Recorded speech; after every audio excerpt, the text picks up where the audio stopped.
believe this is where he hurts that right hand. All right, kid, how you doing? Right hands, bro. Are you sure? Oh, yeah. What do you want to do? Use my left. It's all about heart, kid. It's all about heart. And a good stiff left jab.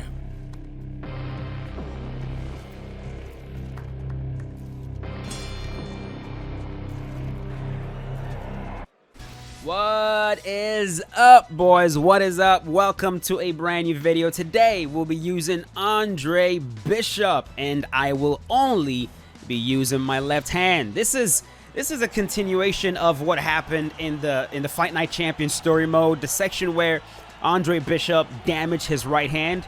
I do have the Fight Night Champion story mode, the complete thing, on my channel if you guys want to watch it, if you haven't already seen it. It's a very compelling story.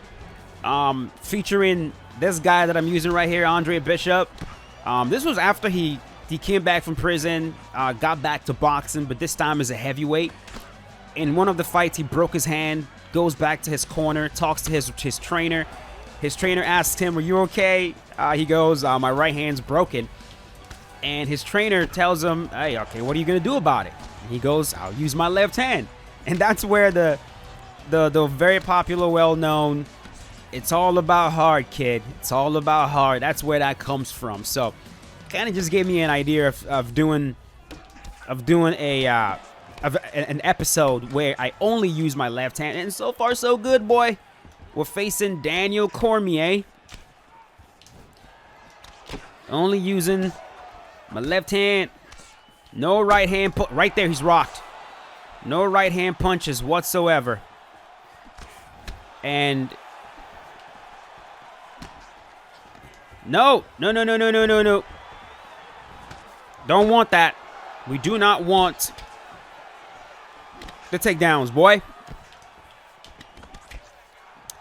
The last time I did something similar to this was when I used John Jones. I believe that video is titled... Ooh, I thought I was going to come back with an uppercut right there.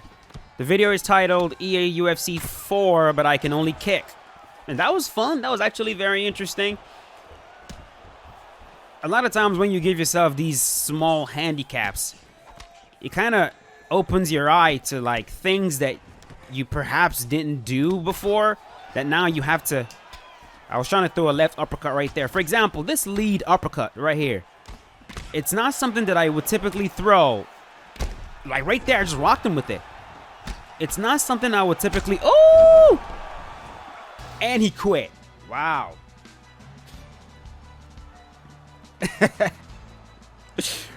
I don't know if that boy got mad because he noticed I was only throwing my left hand, or if he just got mad and left because he saw himself about to get finished. I don't know, but hey, whatever. We're gonna move on to the next one. Sergey Pavlovich has the potential to be a pain in the booty for this one, boy. Because that man's, his hands, he's got very long arms. His boxing in this game is nasty. His power is very good. So let's see. Oh, my Lord, have mercy. That boy said, F a glove touch. Let's go. That boy said, let's go. Oh, yo. Careful. You see, like I was saying, man, in the other fight, this lead uppercut that I'm having to throw right now because I can only use my left hand, I'm noticing that I've neglected it for a very long time, and it's actually a very really, bruh. Really. It's actually a very valuable weapon for a multitude of reasons. One being, it's faster than the rear. It's faster than the rear uppercut, and that's typically what I use. It's actually easier to throw. It's more accessible to your fingers. It's easier to get to. So it's faster to throw. It's faster to input. And because of the way the game works, vulnerability is king. It's like the base damage of a strike definitely matters, but at the end of the day, vulnerability is king.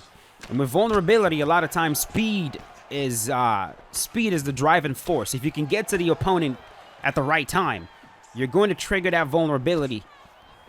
And even if the strike you're throwing has a smaller base damage than the alternative, the strike ends up doing a significant amount of damage. Like this lead uppercut. Got him again. Got him again. Got him again. Oh my God. Wow. Okay. Okay. There's a very good chance that we're going to switch things up. That is interesting. Huh. All right, boys. This time we are facing Sirgan. Sirgan. SX Kingsy. Are you there, sir? Damn, nobody want to touch my... I'm hurt. I'm in pain. Emotional damage. Emotional damage. They are saying, no, we're not touching your gloves, boy. You guys are not nice. As you can tell, I have fallen in love with this lead uppercut now.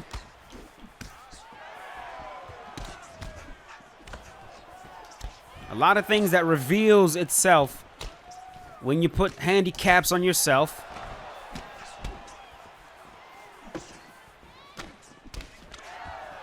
This guy's better.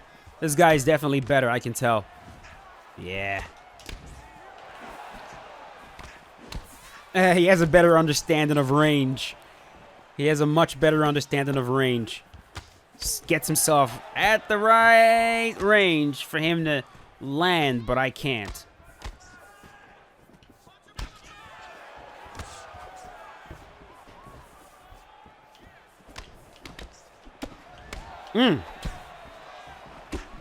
Hey, yo!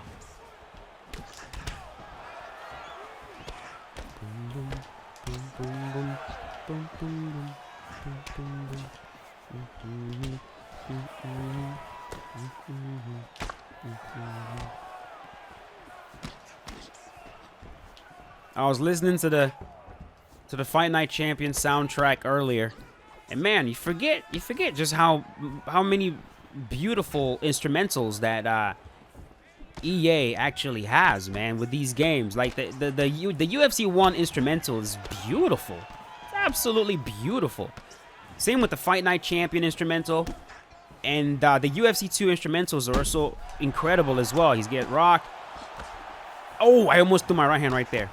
Almost did it again.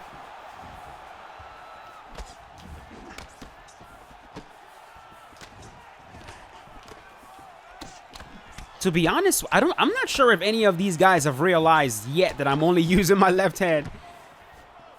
And I'm keeping this man pinned with just one hand, with just one arm. With one arm, sir.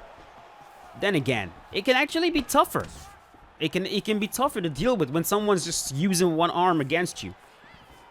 Because, like, a vast majority of head movement, right, and a vast majority of your defensive movements is dependent on you predicting where the next punch is going to come from. So a lot of times, if you see an opponent throw a left hand, you're expecting that the logical next punch to follow is going to be a right hand. If he throws a left hand, it's going to be a right hand coming, right? Because fighters typically go left, right, left, right, left, right. Rarely do you see left, left, left, left, left. And the times that we've seen fighters go left, left, right, it ends up actually confusing the defensive fighter. We saw that against Anderson Silva. Chris Weidman versus Anderson Silva. I believe Chris Weidman went, it was a double right hand he threw that completely threw Anderson Silva off. You there? So I think there's a potential to confuse an opponent if you're very left hand heavy, or if you're one arm heavy, because then what they're expecting to happen logically does not happen, and it scrambles their brain a little bit.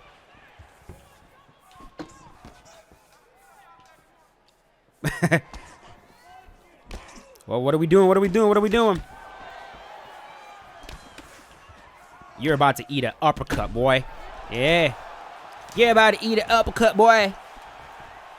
Woo! Another one. Another one.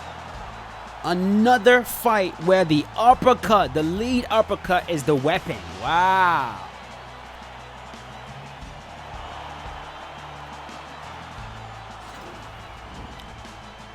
Boom. That tells me something. That tells me something. It has been neglected for far too long. Not anymore. All right. Let's get one more, boys. One more. Dude, you look like Blade. Oh, shoot. Division 0. I guess this guy hasn't played this season yet. This is not the first time you guys have told me that I look like Blade. Every black man with a high top fade look like Blade to you, boy? Huh?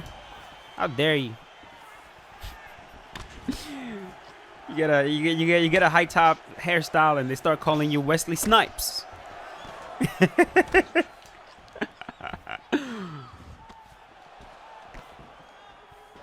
Shit, I'll take Blade. Blade's cool.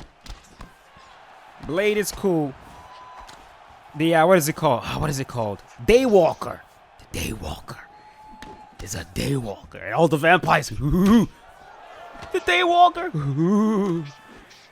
He has all of our strengths and none of our weaknesses. Actually, he's got your weakness. He has to drink blood. That motherfucker. Wait. No, actually, no. No. That's right. He doesn't have to drink blood, right? He takes serum, right? Serum that his father, or his pseudo father, his adopted father, created for him to prevent him from having to hunt like the other vampires, right? So like he's like a half blood, half breed, something like that. His mom was I think his mom was bitten when he was in the womb or something. And so I think that's what it is. Isn't that his story? His mom was bitten by a vampire, and then when he was born, he got all of their strengths, but he can walk during the day, unlike vampires who disintegrate in sunlight. It's quite the story, right? It's quite the story.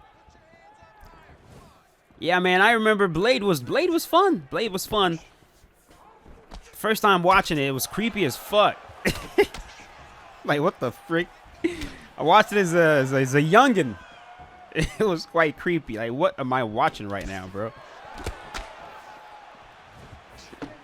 And then there was the Blade series where Wesley Snipes was replaced by this other black actor.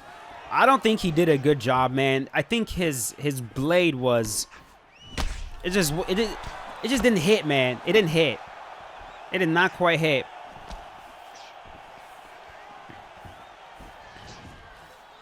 I also think this one's probably gonna piss off a lot of people, but like there's some characters that are like dark, right?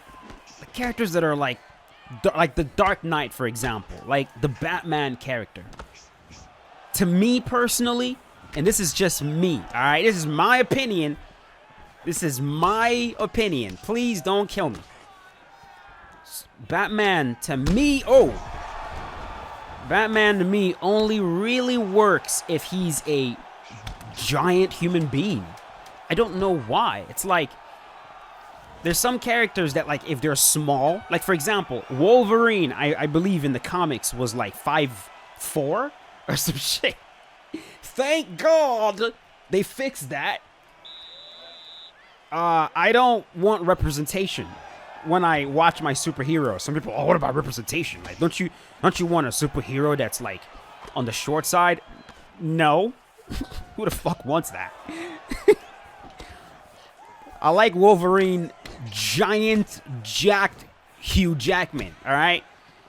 You put a freaking 5'4" guy in there as Wolverine, I don't buy it. I don't buy it. I don't want to watch it. It's nonsense to me.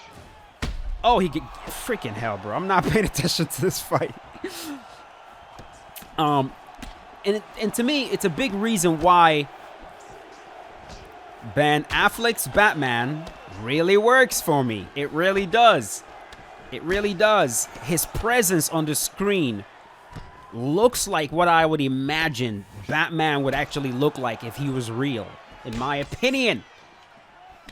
Man fills up the whole entire freaking screen. Looks like a demon. You're like, what the freaking is that? What is that? Like a giant human being. Like you would not want to fuck with that guy just by looking at him. And I think Blade, for me, suffered a little bit when it comes to that. Just because of, like, I like Wesley Snipes. I definitely do. I think he played the character very well. But I wonder if it would have worked better for me personally if they used a bigger actor. An actor that was, like, taller and more physically imposing.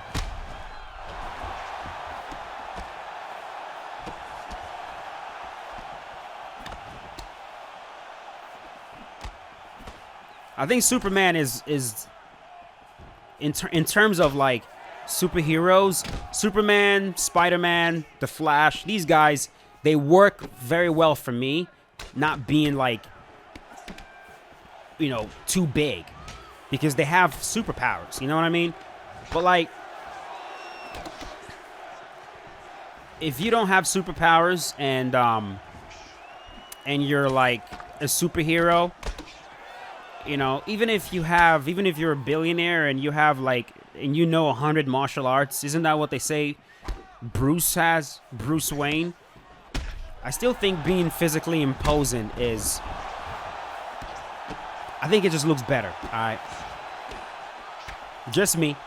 Like, when I look at Batman in the comics, I like the way he's drawn. I like the freaking giant guy with muscles completely roided out of his mind. The steroid freak Batman with the tight suit where you can see all of his veins and every single muscle insertion, you can see it. To me, just works better than the oh, almost threw a right hand right there. Hey yo, I'm throwing my left. What the hell? I was throwing my left right there.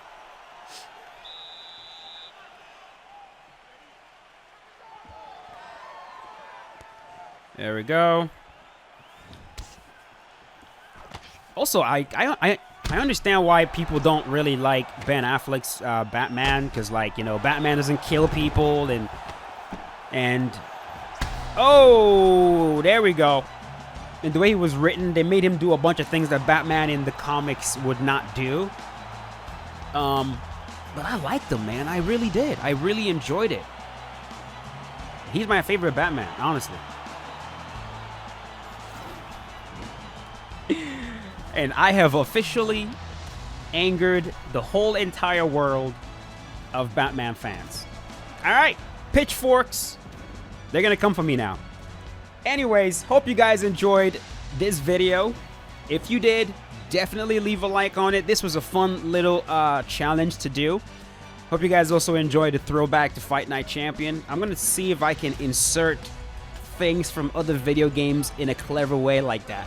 I think it would make for fun, interesting videos. But yeah, if you enjoyed the video, leave a like on it, and I'll see you guys later. Peace out. Have a good one.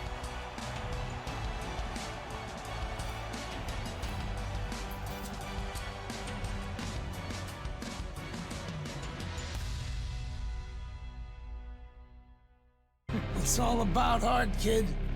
It's all about heart. And a good stiff left jab.